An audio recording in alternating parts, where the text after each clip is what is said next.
नमस्कार, मैं हूं नीलू। तो हमास ने एक बड़ा हमला इजराइल पर किया है।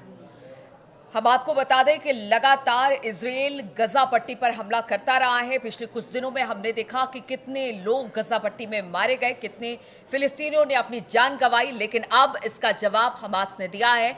एक बड़ा अटैक इजराइल पर हमास ने किया है। बातचीत करने के लिए मयंक मेरे साथ जुड़ गए हैं। इजराइल जिस तरह से लगातार हमले कर रहा था गजा पट्टी में, बहुत सारे लोगों ने अपनी जान गंवाई, अब उसका जवाब हमास ने दिया है।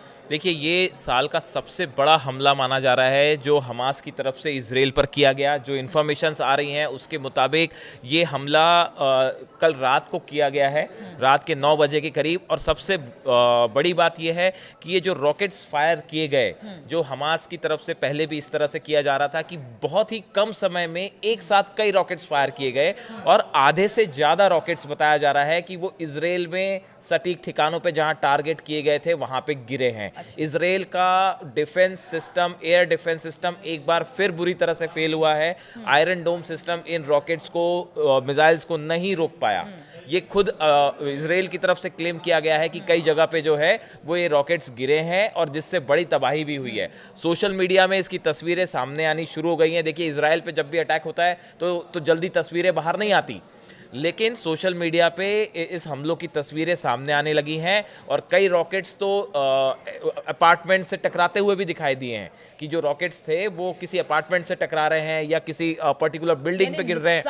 हुआ है, बड़े नुकसान की खबर आई है इजराइल से, और इजराइल ने भी ये बात मानी है कि ये हमला हुआ है। और देखिए, गौर करने वाली बात ये, इजराइल के प्रधानमंत्री बेंजामिन नेतन्याहू अमेरिका की यात्रा पर जाने के लिए तेल अवीव में अपने प्लेन में बैठे हुए थे। जिस वक्त ये अटैक हुआ उस समय नेतन्याहू अपने प्लेन में बैठे हुए थे। ऐसे समय में हमास की तरफ से एक साथ कई रॉकेट्स फायर हो जाते हैं और रॉकेट्स मध्य गाजा के इलाके में रॉकेट्स गिरते हैं। उसके बाद जैसी ये खबर आई कि हमास की तरफ से रॉकेट्स फायर हैं और उससे बड़ा नुकसान हुआ इजराइल में, इजराइल के जो डिफेंस मिनिस्टर हैं कार्ड्स, उन्होंने फौरन फोन किया नेतन्याहू को। वो प्लेन में थे और उनको पूरा अपडेट किया गया कि भाई बड़े तौर पे हमास की तरफ से हमला हुआ है। उसके बाद प्लेन में बैठे बैठे नेतन्याहू की तरफ से निर्देश दिए गए कि भाई कैसे रिएक्ट करना है। इसकी सोशल मीडिया में बहुत ज़्यादा चर्चा हो रही है। देखिए, कहा जा रहा है कि इजराइल के प्रधानमंत्री जो है नेतन्याहू अब ट्रंप से मिलने के बाद ये तय करेंगे कि अब गाजा का क्या किया जाए, अगला गाजा में क्या कदम होगा इजराइल का। लेकिन उसके बीच हमास का ये बड़ा हमला एक प्रकार से बहुत बड़ा मैसेज देता है कि भाई आप हमको कमज़ोर ना समझें और हम गजा खाली नहीं करेंगे और आखिरी सांस तक लड़ाई करेंगे, चाहे आप कितने ज़्यादा शक्तिशाली क्यों ना हो। और देखिए, जो हमले हुए हैं ये मध्य गाजा के दीर अल बलाह जो इलाका है वहाँ से अश्कलोन और अशदोद, ये जो 3 इलाके हैं, खासकर अश्कलोन पे जिसकी इमेजेस सामने आई हैं हमले की, जो एक बिल्डिंग पे रॉकेट्स टकराते हुए दिखाई दे रहे हैं, ये अश्कलोन इलाके के हैं। देखिए, इस हमले से 2-3 चीज़ें जो हैं वो सामने आई हैं।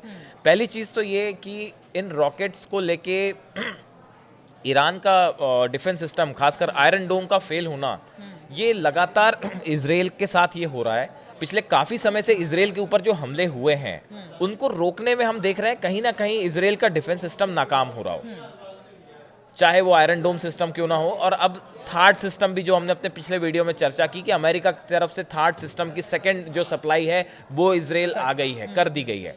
लेकिन आप देखिए कि अगर किसी तरह का युद्ध आगे होता है ईरान के साथ, तो उस वॉरफेयर में इजराइल की सुरक्षा के लिए डिफेंस सिस्टम बड़ा ज़रूरी था, एयर डिफेंस सिस्टम। लेकिन अगर वो फेल हो रहा है जैसा बार बार दिख रहा है, तो ये इजराइल के लिए और नेतन्याहू के लिए बड़ा झटका है। ये सिस्टम फेल हो रहा है मयंक, और लेकिन सबसे बड़ी बात ये है कि गजा पट्टी में जिस तरह की तबाही पिछले कुछ दिनों में हमने देखा कि इजराइल की तरफ से की गई, अंदर तक इजरायली सेना घुस गई है। इसके बावजूद भी अगर हमास वहां से वार कर रहा है इजराइल पर, तो ये बड़ी बात है, क्योंकि अब भी उन तक वहां तक नहीं पहुंच पाई है इजरायली सेना। देखिए, अभी परसों की बात है कि हमास के जो प्रवक्ता हैं, स्पोक्स पर्सन है, उनकी तरफ से एक बयान जारी किया गया। उन्होंने कहा कि देखिए, जिस इलाके में अमेरिकन फोर्सेस हमला कर रही हैं, इन्हीं में से एक इलाकों में वो बंधक भी रखे गए हैं। और अगर आपकी स्ट्राइक में बंधक मारे जाते हैं तो उसके जिम्मेदार आप होंगे।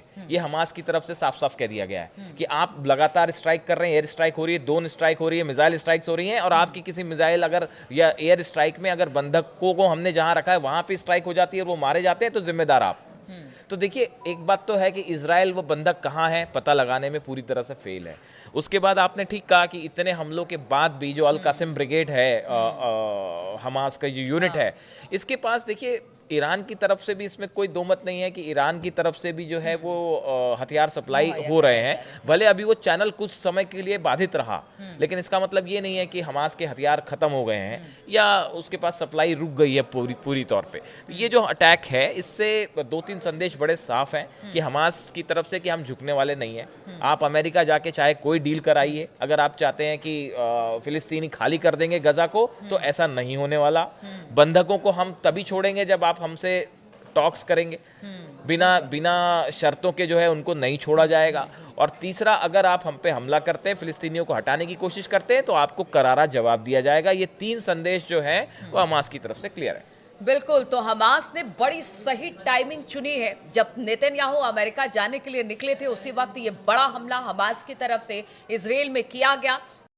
फिलिस्तीनी जो है वो अपनी धरती नहीं छोड़कर जाएंगे, वो वहीं पर रहेंगे और इसके लिए चाहे उन्हें साम दाम दंड भेद किसी भी तरह से अगर कार्रवाई करनी पड़ेगी, चाहे वो अमेरिका के खिलाफ या फिर इजराइल के खिलाफ, वो करेंगे। चलिए, इस खबर पर लगातार हमारी नजर बनी रहेगी। आप बने रहिए हमारे साथ।